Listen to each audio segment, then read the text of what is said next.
Then, does anybody have a stat sheet in front of them? Because I haven't looked yet. How many shots did we have? 20. Okay, so I thought it was around 25 or something like that. I don't believe they had a shot in the first half. They were exactly who we thought they were going to be. And we almost left ourselves exposed a couple of times to what they are, which is a very much direct counterattacking team. But we did more than enough to get 3 points. And, you know, like a handful of games this year already, we just couldn't find the back of the net. So, you know, perhaps it's me. Maybe we should do, you know, more finishing to goal throughout the week, perhaps. My point is that it's a very, you know, I didn't think about the Colorado game from last year until you just said that. And it is a pretty good comparison. Because, yeah, it feels strange. I don't want to say, I'll never say it was a lack of quality, because I think we have a lot of quality players. Misfortune here, rushing it there, perhaps, taking one touch too many, perhaps. But yeah, like I said, I mean, what kind of possession do we have? Does it say? Just so I want to make sure. 65%. We had the ball, you know, and again, we left ourselves open a couple of times for the counterattack, but we did a good job recovering and stuffing it out, and we had opportunities. So, frustrating night, but a point nonetheless. Mike, what did you see in the San Jose goal?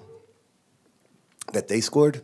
Listen, we've talked about this a number of times. I have to go, before I comment on it, I want to go back and watch it over again, because I'm looking elsewhere, and I just saw the rebound and Nicky had to save, and they put it away. So I can't comment on.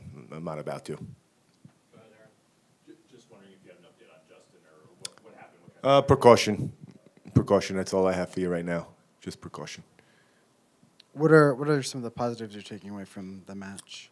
Again, you know, getting at them in their final third, number of shots, chances created. I think a number of players had some very good defensive moments tonight.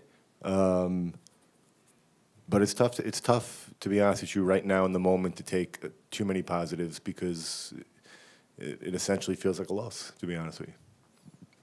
The quality of your goal on them, on basically 2 headers on the corner kick, how, and Albert even alluded to maybe kind of something you guys are working on, maybe set pieces a little bit more this week. Maybe not more, but just focusing on it. No, we've been trying to do a little more set pieces over the last couple of weeks, to be honest with you. You know, if you think about it, it's a free opportunity at goal.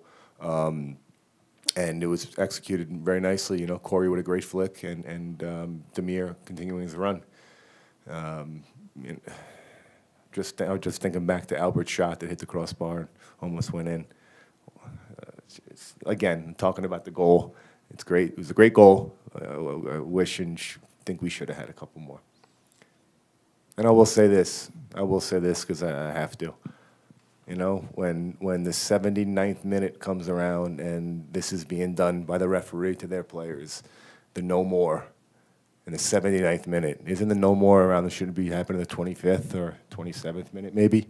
1 yellow card tonight when Savarino spent the majority of the time on the ground because he's getting absolutely hammered. Again, we should have won this on our own, but it's frustrating. It's very frustrating, not just tying tonight against his team, but other things that happened around. You answered the question I was going to ask, but I also want to ask you, what do you think of Nick Beasler filling in, coming out? Yeah, it was a tough situation. You know, get him up quick to warm up and look to get him in quick. I thought he did very well. You know, Nick is calm, he's composed, and must run in the Beasler family. Confident in the ball, puts himself in good positions. I thought Nick did an absolutely, you know, exactly what we needed him to do coming up.